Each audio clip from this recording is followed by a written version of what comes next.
There's a ward called Kiunga. Currently, as we speak now, Chair, it has been maybe around 6 months since when they had an electricity. So they only uses generator and personal generators. That is what they do, all solars. So, but no, in those places there are some schools, there are some hospitals that need to have some national grid connection. But currently, as we speak, there is nothing like that, Chair. So that is. Lamu is a place that need to be looked with both eyes by the government, because that's why you are sometimes hearing me say that I might end up shifting to the other opposition party, which is looks a little bit bigger, because I want to bash this CS for energy. He has never been to Lamu, and I am recommending that if there is somebody to be sacked by William Ruto this time, CS for energy be sacked, because he has never been to Lamu at any one given day.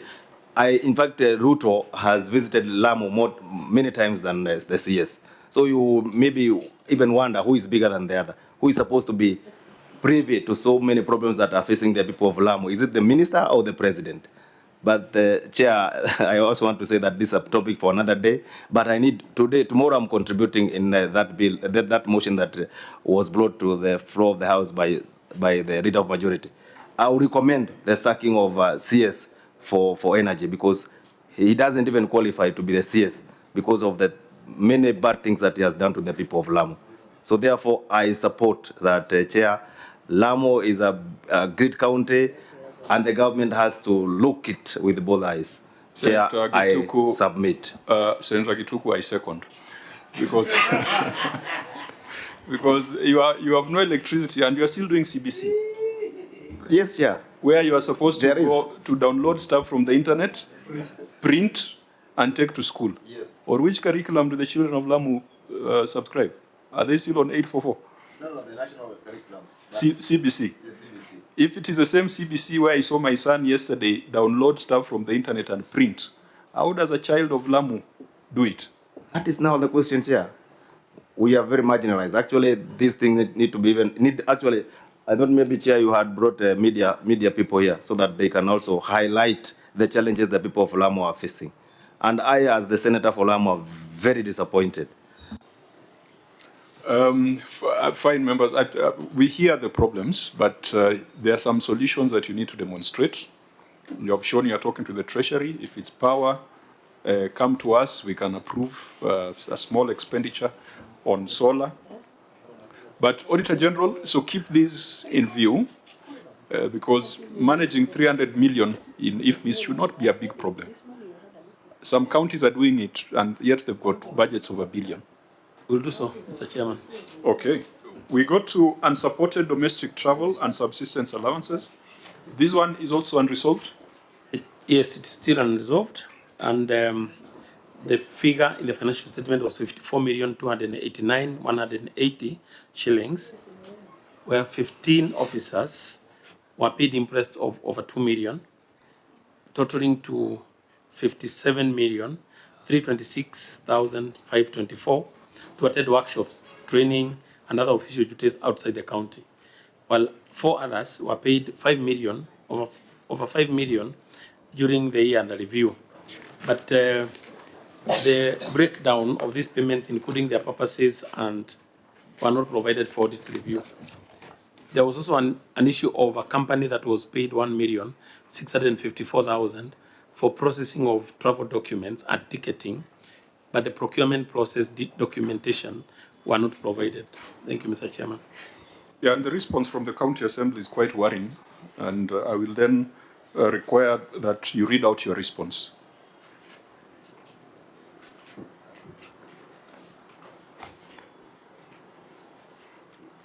Clerk? Mr. Chair, please allow me before you answer this. No, just read your written response. There's a reason why. The management response on 2.0.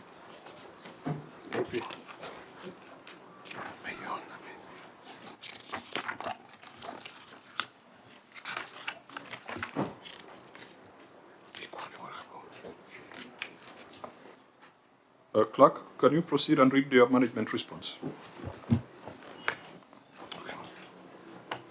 With The response read like this: all the documents were provided to the auditors, and there was no complaint about not being provided with a breakdown of payments.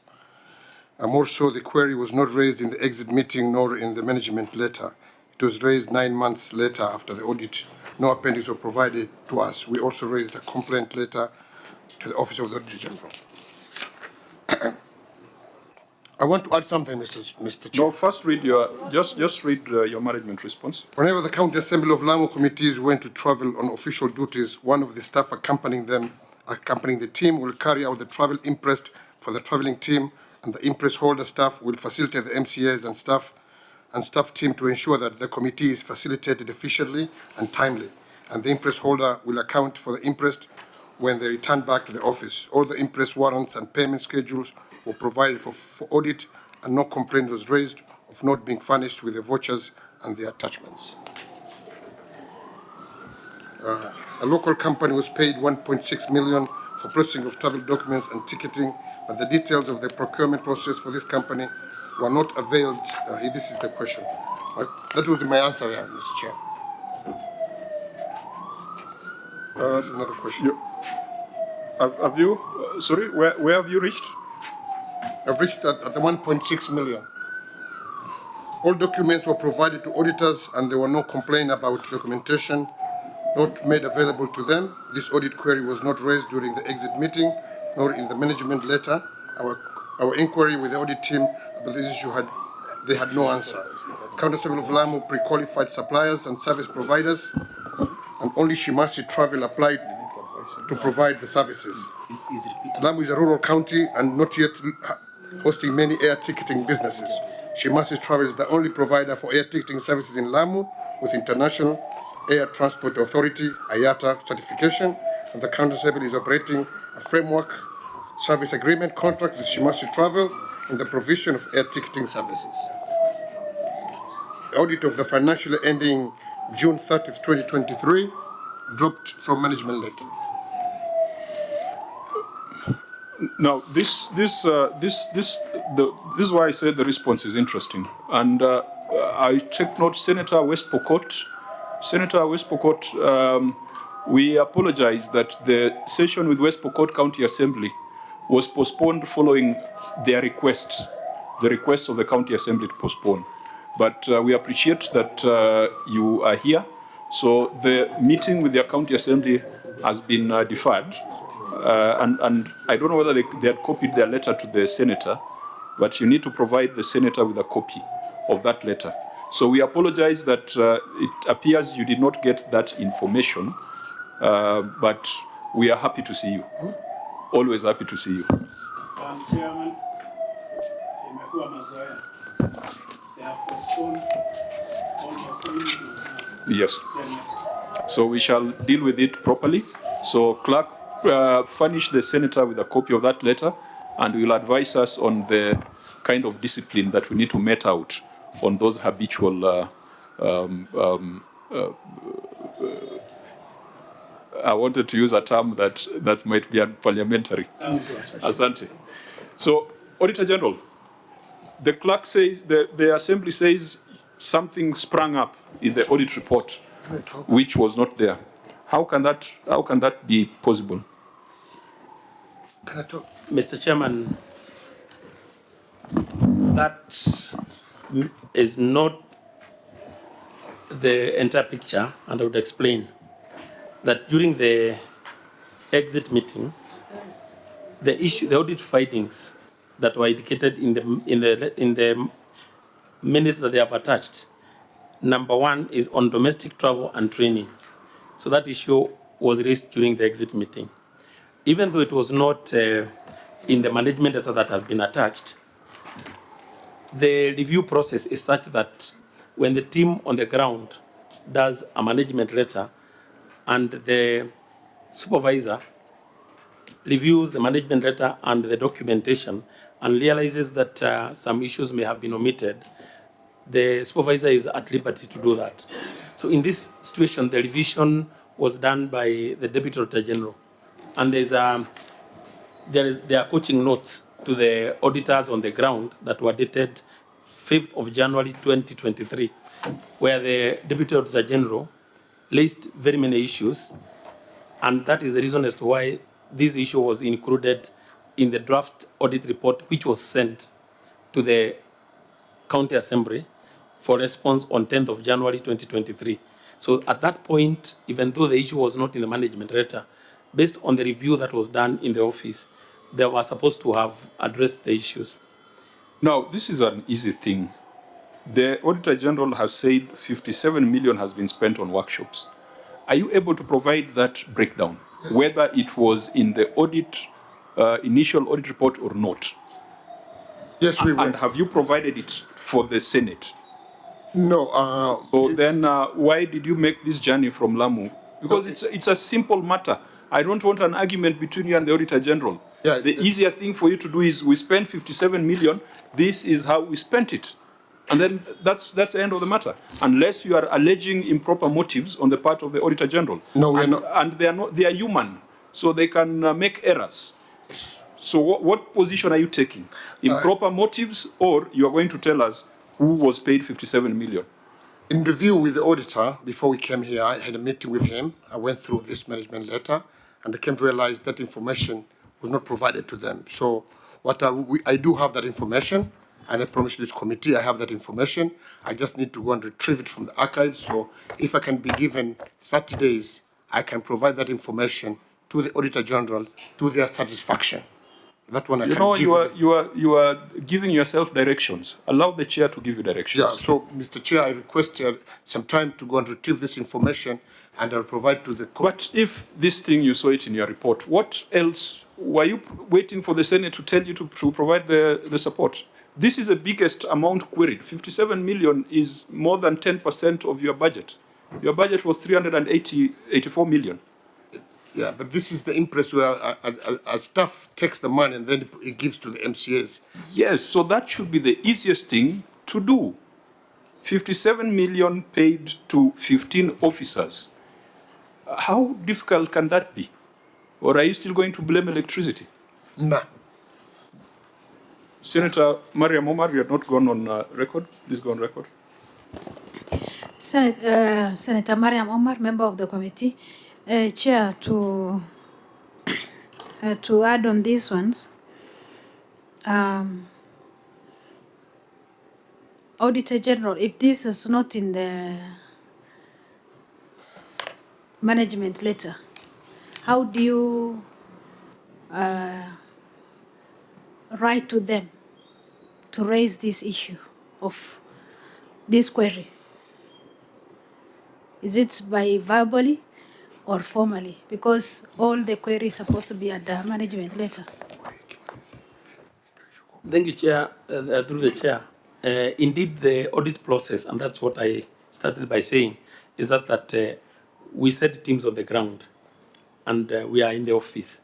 So when they have carried out the audit, and they bring back the management letter draft plus the schedules and the information they have gathered from the ground, in the review process, which happens at the Deputy Director of Audit level, Director of Audit level, Deputy Auditor General, and even up to the Auditor General's level, if some information is found to have been missing, then that the reviewer of that audit report is at liberty to include that information. So what happened in this case, and I have the coaching notes that were done by the Deputy Auditor General on 5th of January, the auditors on the ground were questioned about the failure to include this information. And when they were unable to explain that aspect, that issue was included in the draft report, which is given by the Deputy Auditor General. So, and that information was communicated to the accounting officer. So, and then it also... How is it communicated to the... In writing, through a draft audit report. In writing. In draft? Yes. Now, when you do that final reports and the draft, because if you inquiry, because the level of audit is in the office, because the way you are saying, is any one of you go back to the client to maybe to verify before you make it draft? Because it's supposed to be, this thing is one way, is a process. which is done by you. After that is by respond by the client. So if at all you cannot make in the audit, I mean the management letter, and you end up put it in a draft, before even you put it in the draft, is there a way an auditor can go back to the client to verify? Because this is something you have suggested in your office. Chair, this thing is suggested in the office of the auditors. They are supposed to go back to the client to say, this is what we omitted. We wanted to see this document before they draft, because that is drafting. It will be 14 days before they draft a letter. So is there any correspondence between you guys so that it ends up in draft reports? Yes, Mr. Chairman, there is correspondence, and the draft report was sent to the accounting officer, and they were given time to respond. So what happens when the officers on the ground come out with information? They also attach documents. They gather evidence, and that is the evidence that when I'm back in the office, I review. So in my review, if I come across information that is supposed to have been queried but has not been queried, I'm supposed to sit down with the auditors, raise these issues, and they respond. And this is what the Deputy Auditor General did on 5th of January. He wrote to the officer on the ground in Garissa that time, because it was being audited from Garissa. And the officers responded, affirming that indeed this information should have been in the management letter, but inadvertently it was left out. So the Deputy Auditor General, with that information, raised a draft audit report, which was addressed to the accounting officer, and he was given time to respond. Okay, let's leave it at that point.